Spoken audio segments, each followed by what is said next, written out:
পাকিস্তান বাংলাদেশ প্রথম টি-20তে তৈরি করা হয়েছে 200 রানের উইকেট। জিততে হলে বড় স্কোর করার বিকল্প নেই লিটনদের। এই পিচে স্পিনাররা খুব বেশি সহায়তা পাবেন না। বাংলাদেশ একাদশে 3 পেসার থাকবে নিশ্চিত। এদিকে এই সিরিজে থাকছে না ডিআরএস। ভারত পাকিস্তান যুদ্ধের জেরে দেশে ফিরে যাওয়া হকাই কর্মীরা ফিরবে না পাকিস্তানে।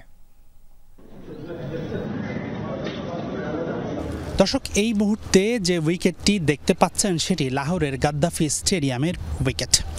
এই মাঠেই হবে পাকিস্তান বাংলাদেশ সিরিজের প্রথম টি-20 এবং এই উইকেটটি যিনি পরীক্ষা করে দেখছেন তিনি পাকিস্তানের কিউরেটর।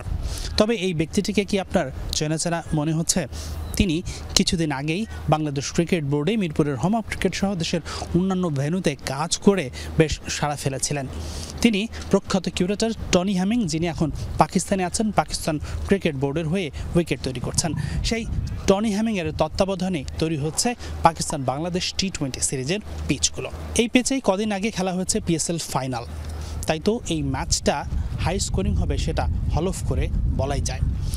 তবে দূর থেকে দেখলে মনে হতে পারে উইকেটে অনেক বেশি ঘাস আছে, অর্থাৎ এখানে পেসাররা সহায়তা পাবেন।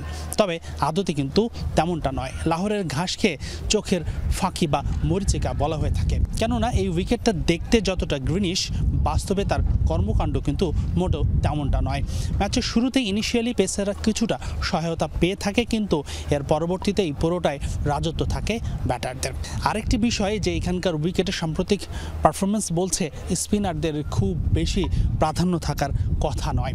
তাই তো বাংলাদেশ একাদশে 3 জন পেসার দেখা যাবে সেটা মোটামুটি নিশ্চিত। খালেদ আহমেদ প্রথম দিন দলের সাথে অনুশীলনে ছিলেন না, তবে দ্বিতীয় দিন অর্থাৎ ম্যাচের আগের দিন তিনি যোগ দিয়েছেন স্কোয়াডের সাথে। তবে খালেদ যেহেতু শেষ মুহূর্তে এসেছেন, আমার মনে হয় তার 11-এ থাকার সম্ভাবনা খুবই কম।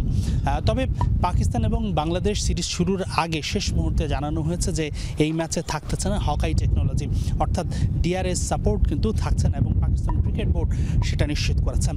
তবে এই ম্যাচটির আগে উইকেট যেটা বলছে একেবারে ফ্ল্যাট ব্যাটিং সহায়ক উইকেট। এখানে হাই স্কোরিং ম্যাচ অর্থাৎ 2 শতাধিক রানের বেশি স্কোর হতেই হবে, এমনটাই বলছে পরিসংখ্যান। হাসিনুর রহমান, যমুনা স্পোর্টস, লাহোর, পাকিস্তান।